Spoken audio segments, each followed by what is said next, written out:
ସାବଧାନ ଆସୁଛି ବାତ୍ୟା ରେମାଲ। ଓଡ଼ିଶା ପାଇଁ ରହିଛି ବିପଦ। 25 ତାରିଖ ସକାଳ ସୁଦ୍ଧା ବାତ୍ୟା ରେମାଲ ଲ୍ୟାଣ୍ଡଫୋନ୍ କରିବ। ଆସନ୍ତୁ ଜାଣିବା ବାତ୍ୟା ରେମାଲ କୋଉଠି କେଉଁ ଉପକୂଳ ଦ୍ୱୀପ ଛୁଇଁବ। 25 ତାରିଖ ସକାଳ ସୁଦ୍ଧା ବଙ୍ଗୋପସାଗରରେ ବାତ୍ୟାର ସମ୍ଭାବନା। ହେଲୋ ଫ୍ରେଣ୍ଡସ୍, ନମସ୍କାର, ଜୟ ଜଗନ୍ନାଥ। ମୁଁ ମନୁଆ ଆପଣମାନଙ୍କୁ ସ୍ୱାଗତ କରୁଛି ଆଜିର ବାତ୍ୟା ଖବର ରେମାଲକୁ। ତ ଦର୍ଶକ ବନ୍ଧୁ, ଧରିତ୍ରୀର ପେପର ମିଡ଼ିଆ ହିସାବରେ ଯାହା ବି ଖବର ଆସିଛି କି ସୂଚନା ଅନୁଯାୟୀ 25 ତାରିଖ ସକାଳ ସୁଦ୍ଧା ବାତ୍ୟା ଲ୍ୟାଣ୍ଡଫଲ୍ କରୁଛି।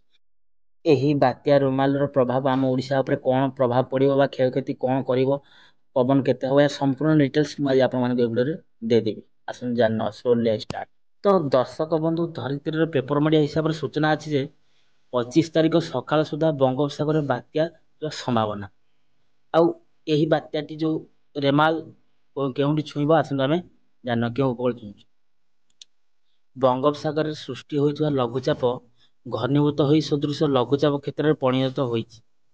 ଆସନ୍ତାକାଲି ସକାଳ ସୁଦ୍ଧା ଘନୀଭୂତ ହୋଇ ଅବପାତରେ ପରିଣତ ହୋଇପାରେ।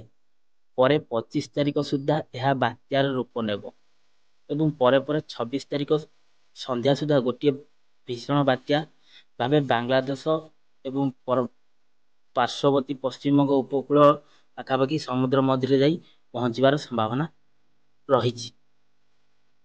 ଏହି ଲଘୁଚାପ ଏବେ ଉତ୍ତର ପୂର୍ବ ଦିଗକୁ ଗତି କରୁଛି। ପରବର୍ତ୍ତୀ ସମୟରେ ଏହା ଅବପାତରେ ପରିଣତ ହୋଇ ସମାନ ଦିଗରେ ଗତିର କାରବାର ସମ୍ଭାବନା ରହିଛି।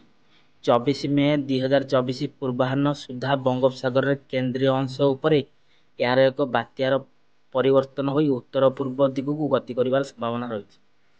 ଏହାପରେ 25 ତାରିଖ ସକାଳୁ ସୁଦ୍ଧା ବଙ୍ଗୋପସାଗରର ପୂର୍ବ କେନ୍ଦ୍ର ଉପକୂଳରେ ଏହି ବାତ୍ୟା ଆହୁରି ତୀବ୍ର ହୋଇଯିବାର ସମ୍ଭାବନା ଅଛି। ପରବର୍ତ୍ତୀ ସମୟରେ ଏହା ପ୍ରାୟ ଉତ୍ତର ଦିଗକୁ ଗତି କରିବ ଏବଂ ବାଂଲାଦେଶ ନିକଟ ଦେଇ ପଶ୍ଚିମବଙ୍ଗ ଉପକୂଳରେ 26 ମେ ସୁଦ୍ଧା ଏକ ଘୂର୍ଣ୍ଣିବଳୟ ଭାବରେ ପହଞ୍ଚିଯିବ। ତ ଦର୍ଶକ ବନ୍ଧୁ, ସବୁଠୁ ବଡ଼ କଥା ହେଉଛି କି ଏହି ସମୟରେ ଓଡ଼ିଶା ଉପକୂଳବର୍ତ୍ତୀ ଜିଲ୍ଲାରେ ବର୍ଷା ହେବାର ସମ୍ଭାବନା ରହିଛି, ଯାହାକି ପବନ ଅଳ୍ପ ହେବ, ସାଙ୍ଗକୁ ବର୍ଷା ଟିକେ ଲାଗି ରହିବ। ଏଥିରେ ଚିନ୍ତା କରିବାର କିଛି ନାହିଁ, ଭାବିବାର କିଛି ନାହିଁ। ଯେହେତୁ ଆମ ଓଡ଼ିଶାରେ ଜଗତର ନାଥ ଜଗନ୍ନାଥ ଅଛି, ଶଙ୍ଖକ୍ଷେତ୍ର, ସେ ସଦା ସର୍ବଦା ସବୁ ବିପଦରୁ ଆମକୁ ରକ୍ଷା ହିଁ କରିବେ ପ୍ରଭୁ। ତ ଦର୍ଶକ ବନ୍ଧୁ, ଡରିବାର କିଛି ନାହିଁ। କେବଳ ଯେଉଁ 2-4 ଦିନ ବର୍ଷା ଲାଗି ରହିବ, ଏଥିପାଇଁ ଆପଣମାନେ ଚୁଡ଼ା, ଗୁଡ଼, ମହମବତୀ, ଡିଆସିଲି ଆଉ କିଛି ଶୁଖିଲା ଖାଦ୍ୟ ଘରେ ସାଇତିକି ରଖନ୍ତୁ, ଯାହାକି ଦୋକାନରେ ମିଳିନପାରେ। କିଛି ଭାବିବାର ନାହିଁ। ଆରାମସେ 2-3 ଦିନ ବିତିଗଲେ ପୁଣି ପୂର୍ବ ଅବସ୍ଥା ଫେରିଆସିବ।